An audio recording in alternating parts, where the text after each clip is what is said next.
네, 이어서 마켓 키워드 시간인데요. 오늘은 MTN의 김종효 전문위원과 함께하도록 하겠습니다. 어서 오십시오. 안녕하십니까? 네, 안녕하세요. 오랜만에 키워드 준비하셨는데요. 공개를 해주시죠. 네, 오늘의 키워드는 고용을 준비했습니다. 아무래도 미국 고용과 관련돼서 이번 주 또 지표가 나올 수 있고 그와 관련된 해석에 따라 시장의 여러 가지 변동성이 나타날 수 있기 때문에 미국 고용에 대한 본질을 한번 파헤쳐 보도록 하겠습니다. 아무래도 오늘은 미국에 대해서 얘기를 많이 할 수밖에 없을 것 같은데요. 오늘의 키워드 이제 고용 시장도 함께 체크를 해보도록 하겠습니다. 가깝게는 미국에서 추수감사절, 조금 더 멀리 봤을 때는 이제 크리스마스나 또 신년도 앞두고 있다 보니까 소비가 늘어나면서 고용 시장도 조금 더 좋아지지 않을까라는 전망 계속 나오고 있는데요. 현재 상황이 어떤지부터 한번 체크를 해봐야 될 것 같습니다. 고용 시장 동향이 현재 어떤가요? 고용시장 동향 자체는 나쁘지 않습니다. 헤드라인 지표만 보면 분명히 개선되고 있는 건 사실이고요. 또 하나 계절적으로도 4분기 최대 소비 시즌을 앞두고 개선세가 나타나고 있다고 봐야 될 것 같은데요. 준비된 자료를 보시면 최근에 이 신규 고용 자체는 서비스업 쪽에서 견인하고 있다고 봐야 될 것 같습니다. ISM 비제조업 지수 내에서의 고용 지표도 굉장히 개선되고 있는 모습임을 고려해 봤을 때 이 서비스업의 고용 개선세가 현재 고용을 이끄는 가장 핵심에 놓여 있다고 봐야 될 것 같고요. 2011년, 2010년도에 제조업 쪽에서 고용을 주도했었는데 그때는 일부 화학업종, 그다음에 자동차 업종의 개선 이런 것들이 주도했다면 이제는 우리가 흔히 얘기하는 유통업종을 비롯한 서비스 업종 쪽에서의 개선이 나타나고 있다고 볼 수 있는 상황입니다. 그다음 또 하나 살펴봐야 될 것은 채용률과 구인율인데요. 채용률도 서서히 좀 회복되고 있는 상황이고요. 구인율도 최근 들어서는 좀 빠르게 늘고 있습니다.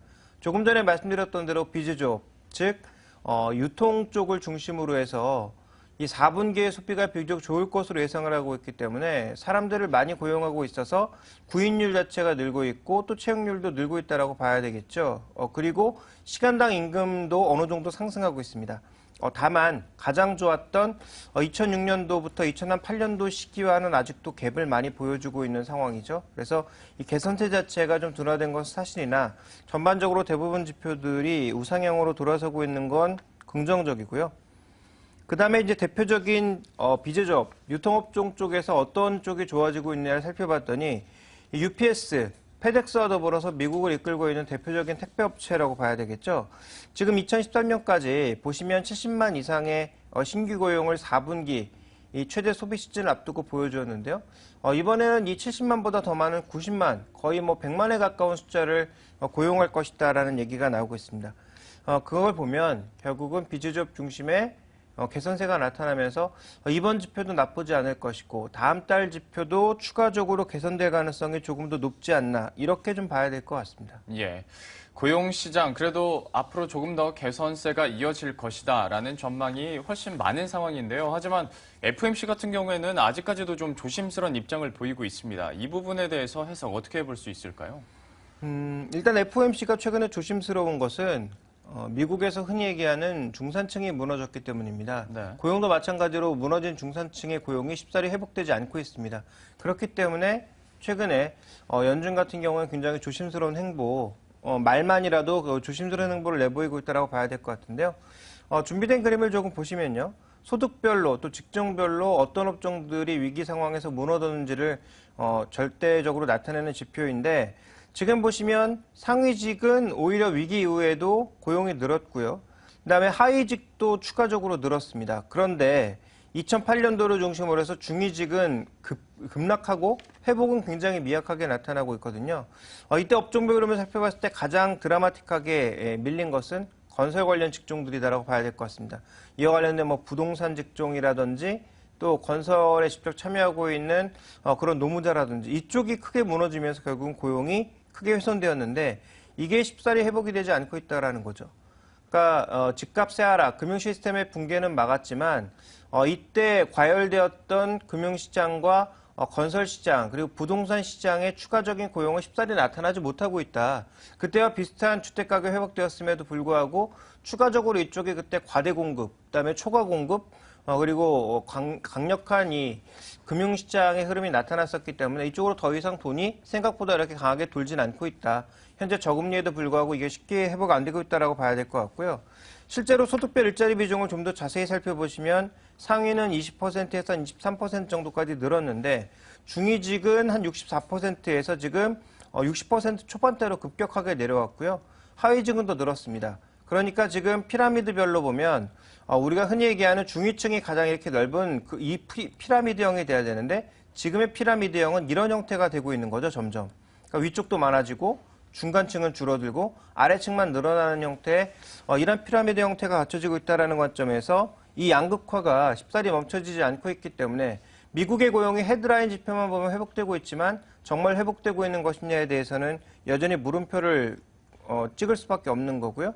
또 임금과 임금 상승률도 마찬가지입니다. 지금 위기 이후에 보시면 중위직 이쪽이 가장 임금 상승률도 낮습니다. 그러니까 가장 높은 포션을 차지하고 있는 이 중위직이 결국은 임금 상승도 잘 안 되고 있고 아까 말씀드렸던 대로 크게 붕괴된 이후에 회복되지 않고 있으니까 미국 고용시장은 헤드라인 지표만 가지고 얘기할 수는 없다라고 봐야 될 것 같고요. 또 하나 흐름 뭐냐면 이 장기 실업자의 전반적인 흐름을 보시면 장기 실업자의 전반적인 흐름도 아직 개선 안 되고 있습니다. 그러니까 우리가 흔히 얘기하는 미국 고용의 문제점, 이 장기 실업자 비중을 확 줄여야 되는데 줄어드는 속도가 너무 완만하거든요. 늘어난 속도에 비해서는 너무 완만하게 진행되고 있기 때문에 이런 장기 실업자의 흐름도 구조적으로 개선되지 않고 있다는 점. 또 하나는 미국의 제조업 비중과 수출 점유율인데요. 이게 계속 낮아진 것은 미국의 주요 업체들이 모두 외국에 나가서 돈을 벌고 있거든요. 그러니까 예를 들어서 애플 공장 한 20개 정도 중에 15개가 해외에 나가 있고요. 5개만 지금 국내에 있습니다. 그리고 포드 같은 경우에는 60개 공장 중에서 한 40개 외국에 나가 있고요. 20개만 미국에 있습니다. 그러니까 포드는 돈을 잘 벌어도 실제로 미국인들에게 돌아오는 돈 자체가 제한적이라는 거죠. 그러니까 이런 부분들에 대한 부담감이 여전히 나타나고 있다고 봐야 될 것 같고요. 물론 최근에 리쇼링을 통해서 많은 제조업 기업들을 미국으로 되돌아오려고 하고 있습니다만 고용 비용이라든지 여러 가지 살펴봤을 때 미국으로 돌아올 수 있는 기업들의 숫자가 한계가 있다는 거고요. 자, 마지막으로는 약간 얘기 핀트가 벗어나긴 하지만 네. 미국만 이런 거냐를 살펴볼 필요가 있을 것 같아서 유럽의 자료도 가져와 봤는데요. 예. 유럽도 마찬가지라는 거죠. 유럽도 지금 현재 이 중위권이 무너지고 있는 양상은 선진국 모두 동일하게 나타나고 있는 현상이다라고 봐야 될 것 같습니다. 역시 겉보기 지표만으로는 참 예상하기 쉽지 않은 고용시장이긴 합니다만은 앞서 보신 것처럼 우리가 환율을 얘기하든 안 그러면 고용을 얘기하든 결국에는 마지막에는 이제 미국의 정책 변화에 어떤 영향을 줄 것인가에 좀 귀결이 되는 것 같습니다. 이 부분에 대해서는 좀 어떻게 보시는지 그리고 전체적으로 산업 전반적으로 봤을 때 또 어떤 전망 현재 나올 수 있을까요? 결국 미국 고용의 흐름을 보면 미국의 양극화도 쉽게 해결되지 않는다라는 것을 우리가 알 수 있는 상황이고요. 이것은 우리나라뿐만 아니라 대부분 국가가 마찬가지로 안고 있는 과제라고 보여집니다.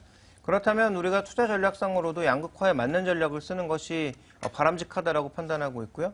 그러면 먼저 정책적인 측면만 놓고 보게 되면 이 고용 지표가 겉보기엔 좋아 보여도 내실을 들여다보면 부진하니까 미국이 이제 금리를 안 올릴 거다라고 착각하시는 건 굉장히 오류일 것 같습니다. 고용 지표가 중요하긴 하나 이거 하나만 보는 건 아니거든요. 그래서 물가라든지 여러 가지 요소를 고려해야 되기 때문에 현재 달러 흐름만 보면 미국은 제 생각에는 오히려 영국보다 더 빨리 금리를 올릴 수도 있다라고 보고 있습니다. 그래서 현재 구간에서는 이 고용 지표의 부진함이 금리 정책의 움직임, 즉 내년 2분기 이전에는 금리를 올린다라는 금리 정책의 움직임을 크게 좌우할 만한 그런 상황 정도는 아니다. 양극화는 앞으로도 이어질 가능성이 높다라고 보셔야 될 것 같고요. 산업적인 측면으로 놓고 봤을 때 우리가 봐야 되는 것은 리쇼링 같은 일종의 변화의 흐름, 이런 변화의 흐름에 발맞춰 갈 수 있는 종목군들의 포커스를 맞춰야 된다라고 보고 있는데요. 미국이 강점을 갖고 있는 것이 셰일가스와 관련된 산업들, 또 IT 서비스 산업에는 여전히 미국의 내수가 강점을 보여주고 있기 때문에 셰일가스를 생산해서 수출할 수 있는 LNG 선과 관련된 조선주라든지 그다음에 셰일가스와 관련된 개발업체들, 강관업체들 이런 업체들에 대한 관심이 장기적으로 필요하지 않나라고 판단하고 있고요. 그다음에 또 하나 이 양극화 관련돼서 미국의 이 소비 시즌과 관련돼서 단기적인 흐름을 살펴봤을 때 가장 눈에 띄는 것은 미국의 선물 여전히 의류 쪽에 집중되어 있고 봉제 완구 쪽에 집중되어 있다라는 것입니다. 그래서 IT 기기도 많고 그다음에 다른 여러 가지 기기도 늘어날 것으로 보여지나 전통적으로 의류 선물이 가장 많기 때문에 그와 관련된 모멘텀을 받을 수 있는 한국의 의류 OEM 업체들에 대해서 주목해 볼 필요가 있을 것 같고요. 또 IT 기기가 늘어난다면 우리가 이제 세트 쪽에서의 강점보다는 부품 쪽에서의 강점을 볼 수 있다라는 점에서 IT 부품주 중에 핵심 종목들 그리고 자동차 부품주 중에서 핵심 종목들, 미국에 정말 수출이 늘어나고 있는 이런 종목군들을 중심으로 접근하시는 게 이런 양극화에 좀 맞는 전략이 아닐까라고 보고 있습니다. 예, 이렇게 해서 미국 고용 동향에 따라서 정책과 산업 전반적인 영향에 대해서까지 함께 전망 세워봤습니다. 지금까지 MTN의 김종효 전문위원이었습니다. 고맙습니다.